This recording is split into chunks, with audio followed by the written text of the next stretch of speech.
ਇਹ ਬਿਲਡਿੰਗ ਜੋ ਤੁਸੀਂ ਵੇਖ ਰਹੇ ਹੋ ਇਹ ਕੋਈ ਹੋਟਲ ਜਾਂ ਗੈਸਟ ਹਾਊਸ ਦੀ ਨਹੀਂ ਹੈ। ਇਹ ਬਿਲਡਿੰਗ ਪਿਛਲੀ ਅਕਾਲੀ ਦਲ ਸਰਕਾਰ ਵੱਲੋਂ ਕਰੋੜਾਂ ਰੁਪਏ ਦੀ ਲਾਗਤ ਦੇ ਨਾਲ ਬਣਾਇਆ ਗਿਆ ਸਰਕਾਰੀ ਹਸਪਤਾਲ ਹੈ, ਜਿੱਥੇ ਲੱਖਾਂ ਰੁਪਏ ਵਿੱਚ ਪਏ ਡਾਕਟਰਾਂ ਦੇ ਸਮਾਨ, ਨਵੇਂ ਪਏ ਬੈੱਡ, ਵੀਲਚੇਅਰ, ਸਟੋਰ ਵਿੱਚ ਪਿਆ ਲਵਾਰਸ ਹਾਲਤ ਵਿੱਚ ਦਵਾਈਆਂ ਅਤੇ ਲਾਚਾਰ ਪਏ ਐਂਬੂਲੈਂਸ, ਨਾ ਹੀ ਕੋਈ ਡਾਕਟਰ ਨਰਸ ਨਜ਼ਰ ਆਏ ਅਤੇ ਨਾ ਹੀ ਕੋਈ ਹਸਪਤਾਲ ਦਾ ਸਟਾਫ ਨਜ਼ਰ ਆਇਆ। ਇਲਾਕਾ ਨਿਵਾਸੀਆਂ ਨੇ ਦੱਸਿਆ ਕਿ ਇਹ ਹਸਪਤਾਲ ਕਈ ਸਾਲਾਂ ਤੋਂ ਲਾਵਾਰਿਸ ਹਾਲਤ ਦੇ ਵਿੱਚ ਹੈ, ਜਿੱਥੇ ਜੁਆਰੀ ਅਤੇ ਸ਼ਰਾਬੀ ਆਮ ਨਜ਼ਰ ਆਉਂਦੇ ਨੇ। ਇਹ ਹਸਪਤਾਲ ਨਸ਼ੇੜੀਆਂ ਦਾ ਅੱਡਾ ਬਣਦਾ ਜਾ ਰਿਹਾ ਹੈ। ਮੌਜੂਦਾ ਸਰਕਾਰ ਦੇ ਵਿਧਾਇਕ ਦੀ ਗੱਲ ਕਰੀਏ ਤਾਂ ਸੰਜੇ ਤਲਵਾੜ ਵੱਲੋਂ ਪੰਜਾਬ ਸਰਕਾਰ ਕੋਲੋਂ ਕਰੋੜਾਂ ਰੁਪਏ ਦੀ ਲਾਗਤ ਦੇ ਨਾਲ ਲੱਗੇ ਸਕੂਲ, ਕਾਲਜ, ਪਾਰਕਾਂ, ਟਾਇਲਾਂ ਵਾਲੀਆਂ ਗਲੀਆਂ, ਸੜਕਾਂ ਦੀ ਗੱਲ ਕੀਤੀ ਹੈ। ਸਕੂਲ, ਕਾਲਜ ਬਣਾਉਣ ਦੀ ਪਬਲਿਕਸਿਟੀ ਅਤੇ ਆਪਣੇ ਕੀਤੇ ਕੰਮਾਂ ਦੀ ਸ਼ਲਾਘਨਾ ਕਰਦੇ ਹੋਏ ਸੜਕਾਂ ਤੇ ਲੱਗੇ ਹੋਲਡਿੰਗ ਬੋਰਡ ਵਿੱਚ ਤੁਸੀਂ ਸਾਫ਼ ਦੇਖ ਸਕਦੇ ਹੋ। ਲੁਧਿਆਣਾ ਦੇ ਹਲਕਾ ਪੂਰਬੀ ਵਿੱਚ ਆਉਂਦੇ ਇਲਾਕਾ ਸੁਭਾਸ਼ ਨਗਰ ਦੇ ਸ਼ਮਸ਼ਾਨ ਘਾਟ ਕੋਲ ਇਲਾਕੇ ਦੀ ਸਹੂਲਤ ਨੂੰ ਦੇਖਦੇ ਹੋਏ ਪਿਛਲੀ ਸਰਕਾਰ ਵੱਲੋਂ ਕਰੋੜਾਂ ਰੁਪਏ ਦੀ ਲਾਗਤ ਦੇ ਨਾਲ ਸਰਕਾਰੀ ਹਸਪਤਾਲ ਬਣਾਇਆ ਗਿਆ ਸੀ। ਸਰਕਾਰ ਬਦਲਣ ਤੋਂ ਬਾਅਦ ਸਰਕਾਰੀ ਹਸਪਤਾਲ ਦੀ ਸੁੱਧ-ਬੁੱਧ ਕਿਸੇ ਵੀ ਪ੍ਰਸ਼ਾਸਨ ਅਤੇ ਨਾ ਹੀ ਕਿਸੇ ਵਿਧਾਇਕ ਵੱਲੋਂ ਲਈ ਗਈ। ਮੁਹੱਲਾ ਨਿਵਾਸੀਆਂ ਨੇ ਦੱਸਿਆ ਕਿ ਇੱਥੇ ਨਾ ਕੋਈ ਡਾਕਟਰ ਹੈ, ਨਾ ਕੋਈ ਸਟਾਫ, 2 ਐਂਬੂਲੈਂਸ ਦੀ ਹਾਲਤ ਖਰਾਬ ਪਈ ਹੋਈ ਹੈ। ਡਾਕਟਰਾਂ ਵੱਲੋਂ ਲਿਆਇਆ ਗਿਆ ਲੱਖਾਂ ਦਾ ਸਮਾਨ ਪਿਆ ਵੀ ਖਰਾਬ ਹੋ ਰਿਹਾ ਹੈ। ਇਹ ਹਸਪਤਾਲ ਹੁਣ ਨਸ਼ੇੜੀਆਂ ਦਾ ਅੱਡਾ ਬਣਦਾ ਜਾ ਰਿਹਾ ਹੈ। ਜਦੋਂ ਇਸ ਮਾਮਲੇ ਵਿੱਚ ਅਕਾਲੀ ਦਲ ਦੇ ਪੂਰਵ ਵਿਧਾਇਕ ਰਣਜੀਤ ਸਿੰਘ ਢਿੱਲੋਂ ਦੇ ਨਾਲ ਗੱਲ ਕੀਤੀ ਗਈ ਤਾਂ ਉਹਨਾਂ ਵੱਲੋਂ ਦੱਸਿਆ ਗਿਆ ਕਿ ਲੋਕਾਂ ਦੀ ਸਹੂਲਤ ਨੂੰ ਦੇਖਦੇ ਹੋਏ ਹਸਪਤਾਲ ਬਣਾਇਆ ਗਿਆ ਸੀ, ਪਰ ਮੌਜੂਦਾ ਸਰਕਾਰ ਦੇ ਵਿਧਾਇਕ ਅਤੇ ਪ੍ਰਸ਼ਾਸਨ ਵੱਲੋਂ ਹਸਪਤਾਲ ਦੀ ਦੇਖਰੇਖ ਨਹੀਂ ਕੀਤੀ ਗਈ।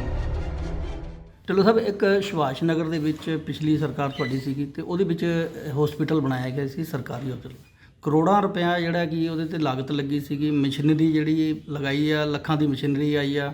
ਇਸ ਟਾਈਮ ਤੇ ਉਹਦੀ ਹਾਲਾਤ ਇੰਨੀ ਕੁ ਖਸਤਾ ਹੋ ਚੁੱਕੀ ਆ, ਜਿਹਦੇ ਵਿੱਚ ਮਸ਼ੀਨਰੀ ਵੀ ਬੇਕਾਰ ਪਈ ਆ ਔਰ ਮੈਡੀਸਨ ਇੱਦਾਂ ਰੁਲਦੀ ਪਈ ਆ ਜਿਸ ਤਰ੍ਹਾਂ ਕਿ ਆਪਾਂ ਕਹਿ ਸਕਦੇ ਅਗਰ ਕਿਸੇ ਦੇ ਬੈੱਡ ਦੀ ਗੱਲ ਕਰੀਏ, ਬੈੱਡ ਵੀ ਬੁਰੇ ਹਾਲ ਨੇ। ਸ਼ਹਿਰ ਦੇ 'ਚ ਹਸਪਤਾਲਾਂ 'ਚ ਸਰਕਾਰੀ 'ਚ ਬੈੱਡ ਨਹੀਂ ਮਿਲਦੇ, ਉੱਥੇ ਬੈੱਡ ਵੀ ਇਸ ਟਾਈਮ ਤੇ ਖਾਲੀ ਪਏ ਨੇ, ਤਾਲੇ ਲੱਗੇ ਹੋਏ ਨੇ।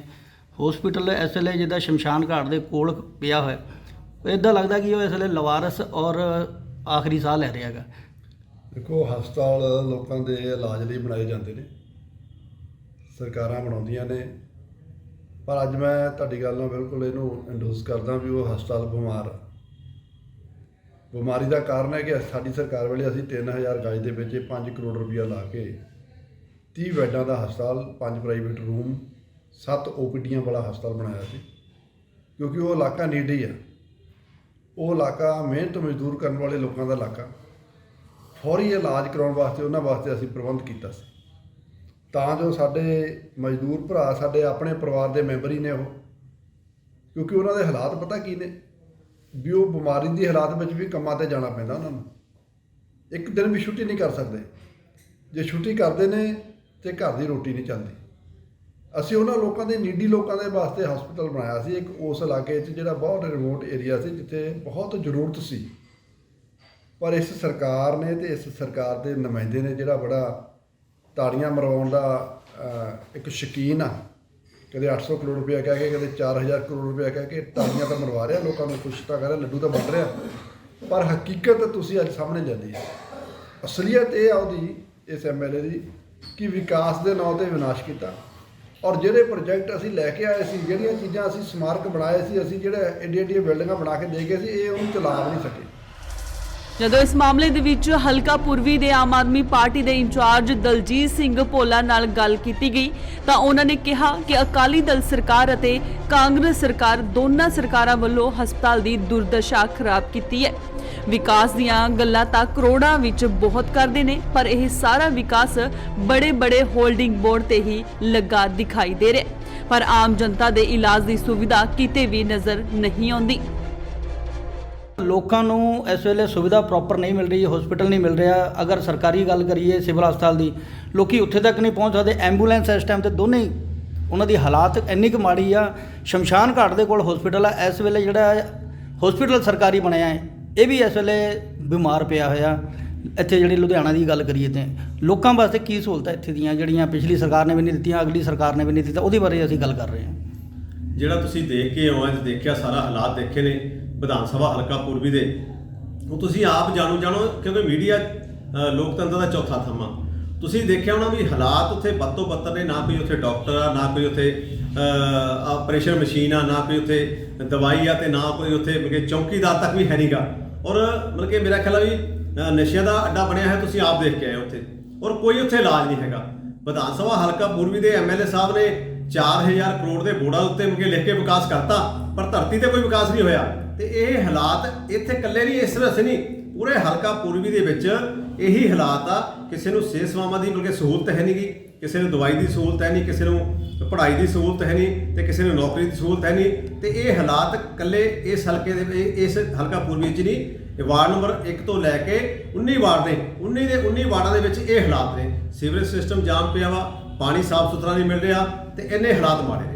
ਪਰ ਸੰਜੇ ਤਲਵਾੜ ਜੀ ਕਹਿ ਰਹੇ ਨੇ ਕਾਫੀ ਲੋਕਾਂ ਨੂੰ ਸਹੂਲਤਾਂ ਦੇਤੀਆਂ, ਟੈਲਿੰਗ ਦੇ ਉੱਤੇ ਇੰਨਾ ਖਰਚਾ ਕਰ ਦਿੱਤਾ ਹੈਗਾ, ਬੱਚਿਆਂ ਦੀ ਪੜ੍ਹਾਈ ਵਾਸਤੇ ਸਕੂਲ ਕਾਲਜ ਖੋਲ੍ਹ ਦਿੱਤੇ ਗਏ ਨੇ ਔਰ ਹਸਪੀਟਲ ਖੋਲ੍ਹ ਦਿੱਤੇ ਗਏ ਨੇ, ਕਰੋੜਾਂ ਰੁਪਏ ਦਾ ਉਹਨਾਂ ਨੇ ਦੱਸ ਦਿੱਤਾ।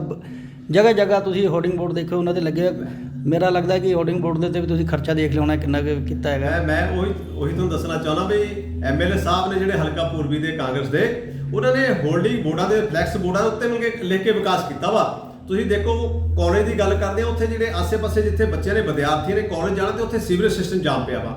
ਤੇ ਜੇ ਆਪਾਂ ਗੱਲ ਕਰਦੇ ਆ 300 ਕਰੋੜ ਰੁਪਈਆ ਨੇ ਲਿਖਿਆ ਹੋਇਆ ਵਾ ਵੀ ਸਕੂਲਾਂ 'ਚ ਲੱਗ ਗਿਆ, ਜੇ 11 ਸਕੂਲਾਂ 'ਚ, ਜੇ ਇੱਕ ਸਕੂਲ ਦੀ ਗੱਲ ਕਰਦੇ ਆ ਫਿਰ 28 ਕਰੋੜ ਰੁਪਈਆ ਇੱਕ ਸਕੂਲ ਦਾ ਬਣ ਜਾਂਦਾ। ਜੇ 27-28 ਕਰੋੜ ਇੱਕ ਸਕੂਲ ਦੇ ਵਿੱਚ ਲੱਗ ਜਾਵੇ, ਤੇ ਮੇਰਾ ਖਿਆਲ ਹੈ ਉਹਦੀ ਨਹਾਰ ਬਦਲ ਜਾਵੇ। ਮੈਨੂੰ ਲੱਗਦਾ ਪੂਰੀ ਮਤਲਬ ਕਿ USA ਤੋਂ ਮਤਲਬ ਕਿ ਅਮਰੀਕਾ ਕੈਨੇਡਾ ਤੋਂ ਲੋਕ ਦੇਖਣ ਉਹ ਸਕੂਲ 28-29 ਕਰੋੜ ਦਾ। ਪਰ ਇਹ ਹਾਲਾਤ ਇਹਨਾਂ ਦੇ ਇਹ ਝੂਠੇ ਵਾਅਦੇ, ਝੂਠੇ ਲਾਰੇ, ਇਹੋ ਜਿਹੇ ਐਲਾਨ ਕਰਕੇ, ਇਹੋ ਜਿਹੇ ਮਤਲਬ ਕਿ ਸਕੂਬੇ ਛੱਡ ਕੇ ਹਮੇਸ਼ਾ ਸਰਕਾਰਾਂ ਬਣਾਉਂਦੇ ਆਏ ਨੇ। ਅੱਜ ਪੰਜਾਬ ਸਰਕਾਰ ਨੇ ਕਰੋੜਾਂ ਨਹੀਂ ਅਰਬਾਂ ਰੁਪਈਆ ਵੱਡੇ ਹੋਲਡਿੰਗ ਲਾਤੇ, ਹੋਲਡਿੰਗ ਤੇ ਲਿਖਤਾ ਜੀ 5.5 ਰੁਪਏ ਦਿੱਤਾ। ਦੱਸ ਦਿਓ ਇੱਕ ਤੇ ਵੀ ਇੱਕ ਥਾਂ ਤੇ ਵੀ 5.5 ਰੁਪਏ ਦਿੱਤਾ ਮਿਲਦਾ ਹੈ। ਹੁਣ ਦੇਖਣਾ ਇਹ ਹੋਵੇਗਾ ਕਿ ਸਰਕਾਰ ਕਿਸੇ ਵੀ ਪਾਰਟੀ ਵੱਲੋਂ ਬਣਾਈ ਜਾਵੇ, ਪਰ ਕੀ ਲੋਕਾਂ ਦੇ ਇਲਾਜ ਵਾਸਤੇ ਹਸਪਤਾਲ ਨੂੰ ਦੁਬਾਰਾ ਪੈਰਾਂ ਤੇ ਖੜਾ ਕਰ ਗਰੀਬਾਂ ਦਾ ਇਲਾਜ ਹੋ ਪਾਏਗਾ, ਇਹ ਤਾਂ ਆਉਣ ਵਾਲਾ ਸਮਾਂ ਹੀ ਦੱਸੇਗਾ। ਲੁਧਿਆਣਾ ਤੋਂ ਪ੍ਰਦੀਪ ਭੰਡਾਰੀ, ਇੰਡੋਸ ਟੀਵੀ, ਆਸਟ੍ਰੇਲੀਆ।